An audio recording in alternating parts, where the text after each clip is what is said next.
Chapter 8. Right after New Year's Eve, but first we would have to have our last Christmas on Columbus Avenue. Dad put up the Santa Claus fireplace for the last time. It was made of cardboard.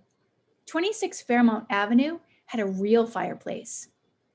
Mom put the cotton snow on top of the Santa Claus fireplace and set up the Christmas village. We had a manger scene too. Next year, Mom said, we'll get a brand new manger scene with all new figures for our brand new house. On Christmas Eve, the neighbors came by for a party. Mrs. Crane was crying a little. I'll miss you all next Christmas Eve here on Columbus Avenue. She sniffed. My dad gave her a hug. Carol Crane said she'd miss me too.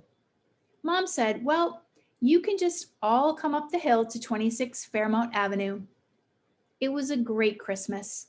Santa brought me an Uncle Wiggily game to go with my Uncle Wiggily books. I got a harmonica and a Jeep doll. The Jeep was an animal from the Popeye comics. Buddy got a catcher's mitt and a softball.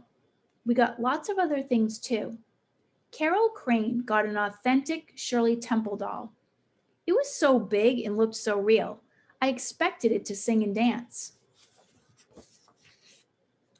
On Christmas Day, after church, we went to Tom and Nana's house for Christmas dinner.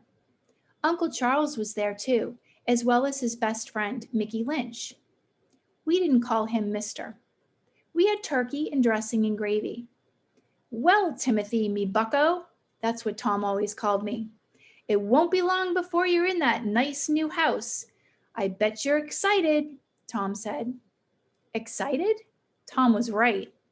On New Year's Eve, my mom and dad got all dressed up, like movie stars.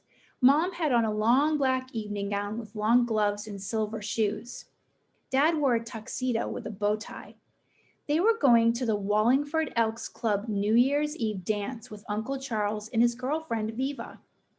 Mr. and Mrs. Crane were going to go too. Carol was going to stay with Buddy and me. Althea Morin came down from upstairs to take care of us. We were going to have our own New Year's Eve party. Mom left us brownies and Cokes in the icebox. Mr. and Mrs. Crane gave us party hats and noisemakers to use at midnight. Gee, Buddy said, midnight sure takes a long time coming. I'm going to take a nap after I drink a Coke and eat some brownies. Carol, Althea and I played my new Uncle Wiggily game. We listened to the radio. The doorbell rang and it was Mr. and Mrs. Morin, Althea's parents from upstairs. They had a bowl of hot popcorn and some ice cream. To help celebrate, Mrs. Morin said. Mr. Morin turned the radio to a program from a fancy nightclub in New York City. And now, the radio announcer said, for our entertainment, singing his latest hit, the lilting voice of everyone's favorite Irish tenor, Morton Downey. Morton Downey was my mom's first cousin. I woke Buddy up. Cousin Morton is singing on the radio, I said. So what? Buddy said. Let me sleep. You'll miss New Year's. I don't care, he said. There's ice cream. Okay, said Buddy. I'll get up. We put on our party hats, drank Cokes, and ate popcorn and ice cream. The radio announcer said, and now to Times Square. Listen to the crowd, folks. Here we go. 10, 9, 8, 7, 6, 5, 4, 3, 2, 1. Happy 1940!